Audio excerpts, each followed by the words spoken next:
Hello, I'm Tim Hartshorne. I'm from Mount Pleasant, Michigan, in the United States. I'm a professor of psychology at Central Michigan University.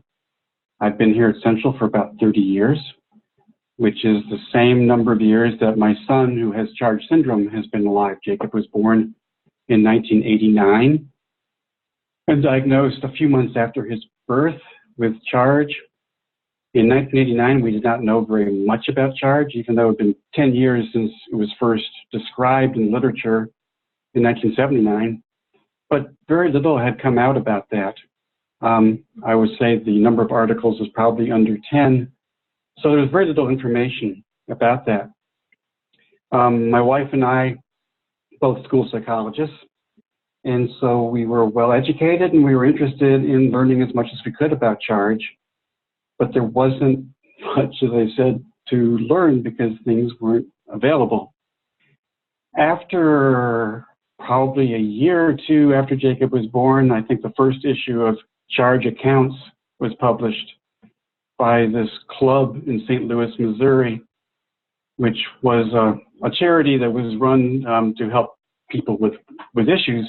And they were been contacted by some researchers, or some physicians actually, Sandy Davenport, Jim Thielen, audiologist, and Meg Hefner, clinical geneticists, who all were in St. Louis, and they were all interested in Charge. And so this club started putting out this thing called Charge Accounts, and we were on that list and started getting that. So that began to tell us much more about Charge because there were really interesting articles being written. And then those same group of people in St. Louis decided to have a conference on Charge, and that was 1973. And that was the first time that any of us had really gotten together as a group to learn more about Charge syndrome. I've been doing some research on parent-professional relationships, and so I spoke at that first conference on that topic, and then I've been speaking at all the conferences since then. But it was really the second Australasian conference, which was in Sydney in 1996, that I realized how important the behavioral issues in Charge were.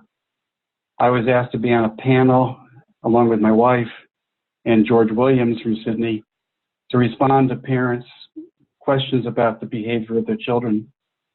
And I was frankly shocked at what they were describing for the behaviors that they were seeing in their children.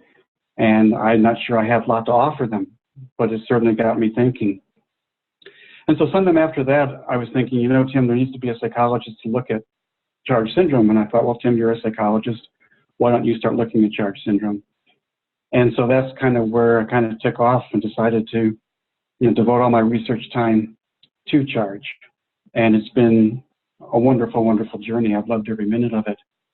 Jacob, my son, who has Charge, is one of the lower functioning individuals with Charge. He's non-vocal, communicates through a combination of some signs and pictures, but mostly gestures. But he has not developed, from my perspective, significant behavioral issues. And I don't know if that's because my wife and I, both being psychologists, are particularly good at helping him avoid issues, or that we just got lucky. And I really don't have a good answer for that. But Jacob lives in his own home next door to us. It's really nice that he's just next door. We were able to buy the house after the previous occupant died. And he has 24/7 care. So we hire college students. They're paid through federal and state dollars, and take shifts to be with him. So he's never alone. And he's able to kind of direct his life to a certain extent, telling people what he wants to eat, what he wants to do. And their job is to facilitate his participation in his community and ultimately in the world. So I've learned everything I know, really, from Jacob. He's been inspiration for everything that I do. And I wouldn't have it otherwise. He is just the most amazing, wonderful kid.